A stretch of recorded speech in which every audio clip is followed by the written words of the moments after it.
2024 లేదా 25లో డిగ్రీ లేదా బీటెక్ చదివారా? సాఫ్ట్‌వేర్ జాబ్ కోసం ఎదురు చూస్తున్నారా? అయితే కోడ్ జ్ఞాన్ 100 డేస్ కోర్సులో చేరండి, జాబ్ సాధించండి. నమస్కారం ప్రియా చౌదరి గారు. నమస్తే అమ్మా. మొన్న మీరు ఒక మాట అనటం జరిగిందండి, నాకు చాలా లోతుగా గుచ్చుకుంది. ఒక ఆడపిల్లకి అటు ఫాదర్ అయినా సరే, హస్బెండ్ అయినా సరే, దూరంగా ఉన్న ఆ ప్రజెన్స్ అనేది లైవ్లో ఉన్నారు అనేటువంటి ఒక విషయం వస్తే తెలియని మానసిక ధైర్యం ఎంత ఇస్తుందో చెప్పలేని నాగరాజ్ అని చెప్పేసి ఒక మాట అన్నారు మీరు. నాకు నిన్నటి నుంచి అది మైండ్లో తిరుగుతూ ఉందన్నమాట. అంటే ఒక ఆడపిల్ల ఫాదర్ని కానీ లేదనంటే హస్బెండ్ని పోగొట్టుకుంటే అస్తిత్వం పోయిందనేటువంటి ఆలోచనతోటి ఎంత కుమిలి ఏడుస్తారన్న దాని మీద అవగాహన వచ్చింది. వాళ్ళ రోల్ వాళ్ళని ఎంత బాగా ఇంపాక్ట్ చేస్తాయి అంటే కొంతమంది అయితే బతుకుండగానే ఫాదర్ మీద కానీ హస్బెండ్ మీద కానీ కొంతమంది పీక్కు తింటారు. సో వాళ్ళ గురించి కూడా మాట్లాడుకుందాము. బట్ ఎక్కువగా వీళ్ళ ప్రజెన్స్ ఏం నేర్పిస్తుంది వీళ్ళకి? ధైర్యం నాగరాజ్ ఎప్పుడైనా కానీ. ఎందుకంటే ఒక మనిషి జీవితంలో మగలో మగవాడికి ఆడది చాలా సపోర్ట్. అది తల్లి రూపంలో కావచ్చు, భార్య రూపంలో కావచ్చు. అలాగే ఆడదానికి మగవాడు సపోర్ట్, ధైర్యం, అది భర్త రూపంలో కావచ్చు, తండ్రి రూపంలో కావచ్చు. ఈ రెండు క్యారెక్టర్స్ అత్యద్భుతమైనటువంటి క్యారెక్టర్స్. ఈ సపోర్టింగ్ క్యారెక్టర్స్ ఏవైతే ఉన్నాయో, ఇటు భార్య తల్లి, ఇటు తండ్రి హస్బెండ్. అసలు ఈ క్యారెక్టర్ గొప్పతనము ఎంతమంది తండ్రులకు తెలుసు? ఈ క్యారెక్టర్ గొప్పతనము ఎంతమంది భర్తలకి తెలుసు అండి?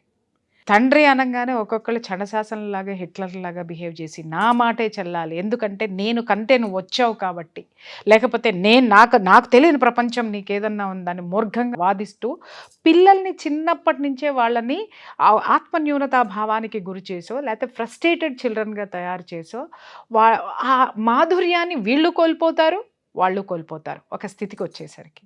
అలాగే భర్త అనగానే ఇంట్లో మరి తల్లి నేర్పుతుందో తెలియదు, తండ్రి నేర్పుతాడో తెలియదు, చుట్టూ ఉన్న సమాజం నేర్పిందో తెలియదు. భార్య అంటే కట్టు బానిసలాగా చూడరా, ఎప్పుడు కూడా దాన్ని ప్రేమగా మాత్రం చూడకు అనేటటువంటి ఒక ఇది రాసుకొని వచ్చేసి వాడు రావడమే అది ఏంటి భార్య అంటే అదొక నేల తుడుచుకునేటటువంటి గుడ్డో, లేకపోతే ఊడ్చేటటువంటి చీపురో, ఇంకా చెప్పాలంటే ఆ కాళ్ళు తుడుచుకునేటటువంటి చప్టానో అనేంత నీచంగా చూసేటటువంటి మనస్తత్వం ఉన్న మగ మహారాజులు కూడా నేను చెప్తున్నాను.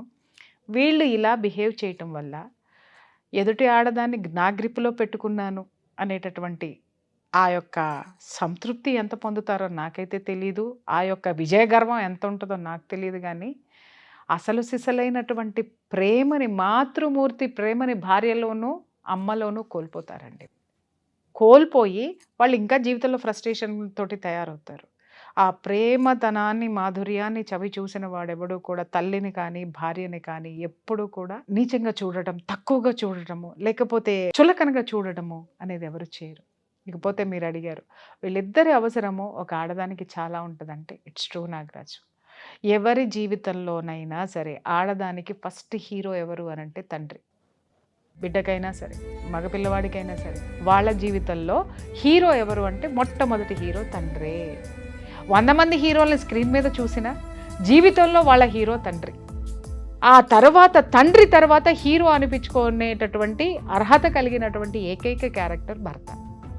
మరి ఈ హీరోకు ఉండాల్సిన లక్షణాలు ఏంటి? హీరో ఏం చూపిస్తాడో మనకి స్క్రీన్ మీద? వీరోచితంగా పోరాటం శత్రువులతోటి, అలాగే ప్రేమను చూపించటం. ఆ హీరో ప్రేమే చూపిస్తాడు. అలాగే తన అనుకునే వాళ్ళ కోసం ఎంతటి త్యాగానికైనా సిద్ధపడటం. ఈ మూడు మనం తరచుగా చూస్తూ ఉంటాం. అందుకే హీరో అందరికీ నచ్చుతాడు.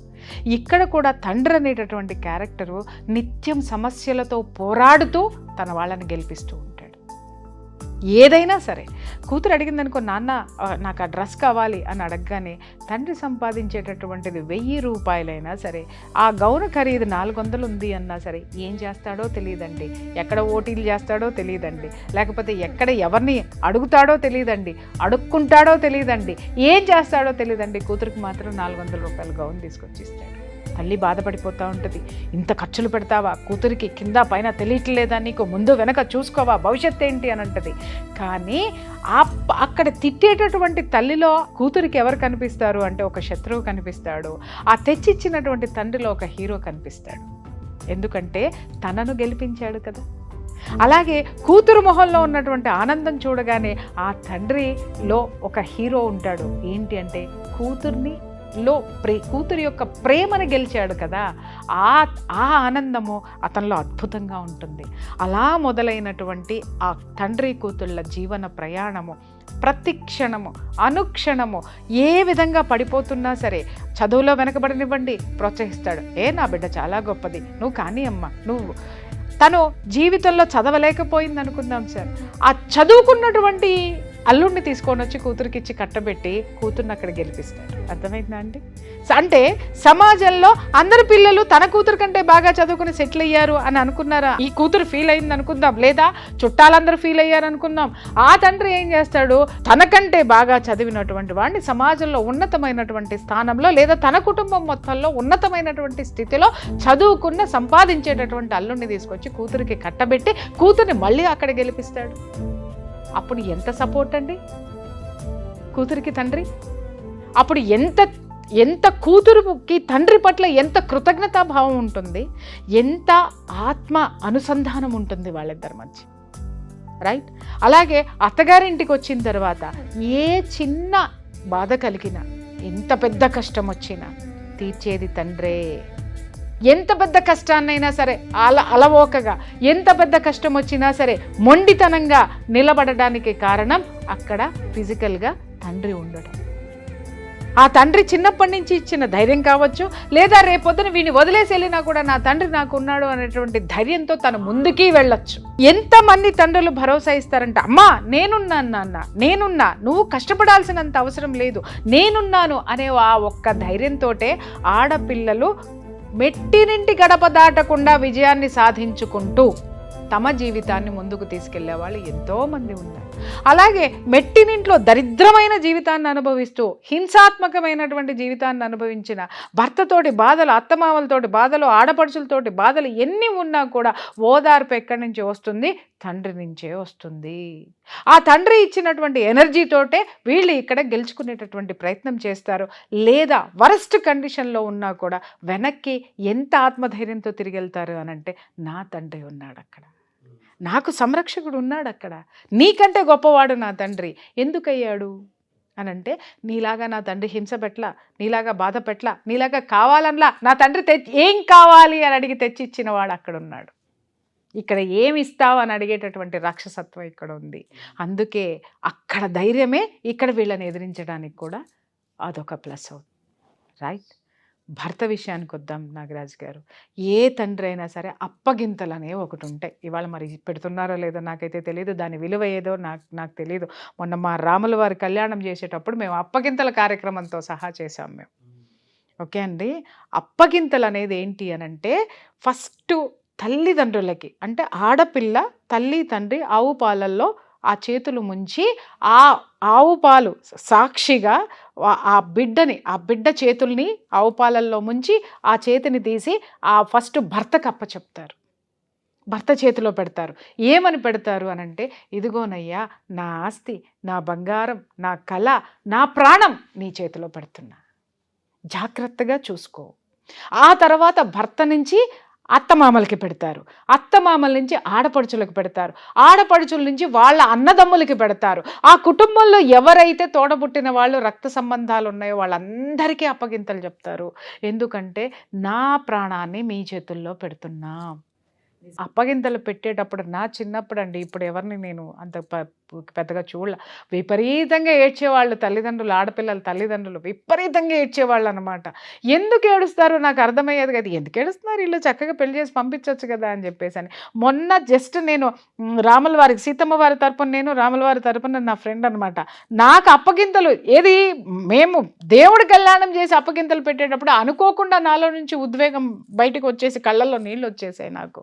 అంటే ఏంటి, ఆ స్థితి ఎలాంటిది అనంటే, మన అనుకునేటటువంటి దాన్ని పరాయి వాడికి హస్తగతం చేస్తున్నప్పుడు ఒక భయం, ఒక బాధ, ఒక బాధ్యత అప్పచెప్తున్నప్పుడు ఏమో వీళ్ళు ఎలా చూసుకుంటారో అనేటటువంటి దీంతో దాన్ని స్వీకరించినటువంటి వ్యక్తి భర్త అనేటటువంటి వాడు, అత్తమామలు అనేటటువంటి వాళ్ళు దాన్ని అర్థం చేసుకుని, ఈ తండ్రి చిన్నప్పటి నుంచి ఏ భరోసా అయితే ఇచ్చాడో, ఏది తను 400 రూపాయల గౌను తీసుకొని వచ్చి కూతురి యొక్క మొహంలో నవ్వును చూసి తను కూతుర్ని గెలిపించి ఆ గెలుపులో తన ప్రేమను ఏదైతే పొందాడో ఇక్కడికి వచ్చిన తర్వాత తన భార్యని, అంటే అతిగా కోరికలు కోర్చటము తీర్చటము అది కాదు, ఇక్కడ తన భార్యని కూడా అంతే గౌరవంగా ఆ తండ్రి ప్లేస్లో ఉండి చూసుకోగలిగి ఆ తండ్రిని మైమరిపిస్తే ఆటోమేటిక్గా ఈ భర్త అనేటటువంటి వాడు ఈ సగం తండ్రి అయితే ఈ మిగిలిన సగం ఒక ఆడదాని జీవితంలో భర్త. నాగరాజు తక్కెడా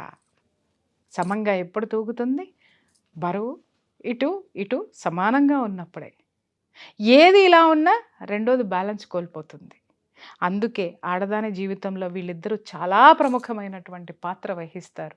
ఎప్పుడైనా సరే చూడండి, ఆడది తండ్రి చనిపోయాడు అనగానే భర్త ఉన్నాడు అనేటటువంటి ధైర్యంతో ఉంటుంది. అలాగే భర్తకి ఏదన్నా జరిగింది అనుకుందాం, భర్తని కోల్పోయింది అనుకుందాం, నాకు నా పుట్టిల్లు ఉంది, నా తండ్రి ఉన్నాడు అనేటటువంటి ధైర్యంతో ఉంటుంది. అలాగే కొన్ని కుటుంబాల్లో ఉంటారండి ఆడపిల్లలు, పేరుకి భర్త ఉంటాడు, అన్నీ ఉంటే అన్నీ చేస్తారు, కానీ ఇలాంటి సపోర్టు ఉండదు. బట్ తండ్రి తనున్నంత వరకు కూడా ఆడపిల్లకి ఎక్కడున్నా మానసికమైనటువంటి సపోర్ట్ చాలండి ఆడదానికి. నేనున్నాను అనేటటువంటి ఒక్క మాట చాలండి, ఎన్నో వేల రెట్ల ధైర్యాన్ని వాళ్ళకి ఇస్తుంది. It's a great support Nagaraju, emotional support. Nagaraju ఇక్కడ నువ్వు మర్చిపోతున్నావు, ఇక్కడ ఈ బొడ్డు నుంచి ఆ బంధం వస్తుంది. పుట్టగానే తల్లి కడుపు నుంచి పేగుబంధం ఎలా తెగుతుందో ఆ తండ్రి నుంచి కూడా ఆ ఆర అలాగే వస్తుంది, హృదయం నుంచి వస్తుంది. తల్లినికి బొడ్డు నుంచి మణిపూరక చక్రం నుంచి ఆ బంధం ఏర్పడితే తండ్రి నుంచి హృదయ చక్రం నుంచి వస్తుంది. అర్థమైందా? ఆ బంధాన్ని ఎక్కడ నువ్వు ఎంత దూరం తీసుకెళ్ళినా ఆ ఆర నువ్వు ఎంత దూరం పోయినా వస్తానే ఉంటుంది. ఆ బంధం అనేది ఎక్కడున్నా ఉంటానే ఉంటుంది. దాన్ని తెంచడం అనేది అసంభవం. కాబట్టి నిజంగా చెప్తున్నాను కెమెరా ముఖంగా తండ్రులకి భర్తలకి కూడా, ఒక ఆడపిల్ల జీవితంలో మీ స్థానం చాలా గొప్పదండి. అలాగే మీరు మీ యొక్క పాత్ర కూడా చాలా ముఖ్యమైనది, అద్భుతమైనది. నా మాటే లెగ్గాలి, నేనే గెలవాలి, లేదా నేను చెప్పిందే వినాలి అనేటటువంటి మూర్ఖత్వంతో ఆడపిల్లల్ని మాత్రం కన్నీళ్లు పెట్టించకండి. మీరు ఇంత రవ్వంత ప్రేమ మీరు వాళ్ళకిస్తే, కొండంత ప్రేమని రవ్వంత హెల్ప్ మీరు వాళ్ళకి చేస్తే కొండంత సహాయాన్ని తిరిగి మీకు ఆడపిల్లలు ఇస్తారు. అది మాత్రం గుర్తుపెట్టుకోండి. థ్యాంక్ యూ అండి, థ్యాంక్ యూ సో మచ్. అయితే ఇవాళ ఉరుకుల పరుగుల జీవితం అయిపోయింది. దాంతోపాటు అటు పేరెంట్స్ అయినా సరే పిల్లలైనా సరే ఏ విధంగా ఉన్నారంటే, కొన్ని ఫ్యామిలీస్లో మనం చూస్తే ఆడపిల్లలు పేరెంట్స్ మాట వినకపోవటం, కొంతమంది అయితే వైఫ్ అండ్ హస్బెండ్ మాట వినకపోవటం, కొంతమంది హస్బెండ్స్ ఈ విషయాలు తెలియక, అంటే పుట్టింటి మీద ఎక్కువ అజమాయిషీ చూపించి అది తీసుకుంటారు అనేటువంటి ఇష్యూసే మనం ఎక్కువగా చూస్తాం. దీనివల్ల మానసికంగా సపోర్ట్ లేక లోపల నలిగిపోయినటువంటి వాళ్ళు చాలామంది ఉన్నారు. అటు పేరెంట్స్ తెలుసుకోవాల్సినటువంటి ఉన్నాయి, అటు పిల్లలు కూడా తెలుసుకోవాల్సినటువంటి. నిజమైనటువంటి ప్రేమని ఇచ్చిపుచ్చుకోవటం అనేది చాలా మందికి తెలియదు నాగరాజు. అవును, ప్రేమ అంటే ఏంటి అని అంటే పెత్తనం అనుకుంటారు. పెత్తనం చలాయించడాన్ని ప్రేమ అనుకుంటారు, లేదా పెత్తనం చలాయించి కంట్రోల్లో పెట్టుకోవాలనుకుంటారు. నేను అడుగుతున్నాను, వాళ్ళ భార్యాభర్తలైనా తల్లిదండ్రులైనా ఎవరైనా సరే, అరే ఒకళ్ళని సంతోషంగా ఉంచడానికి మరొకరు ఎందుకు ఎదుటి వాళ్ళకి గౌరవం ఇవ్వరు, ఎందుకు అవకాశం ఇవ్వరు, ఎందుకు లొంగి ఉండరు? ఏమవుతుంది మీకు లొంగి ఉండడం వల్ల? లొంగిపోవడం అనట్లా, లొంగి ఉంటే ఏమైంది, తగ్గి ఉంటే ఏమైంది? అదే అండి, ఈ లైఫ్ స్కిల్స్ ప్రతి ఒక్కరికి కావాల్సినటువంటి అవసరం చాలా ఉంది వాళ్ళ. థ్యాంక్ యూ అండి, thank you so much Priya Chaudhary. Thank you.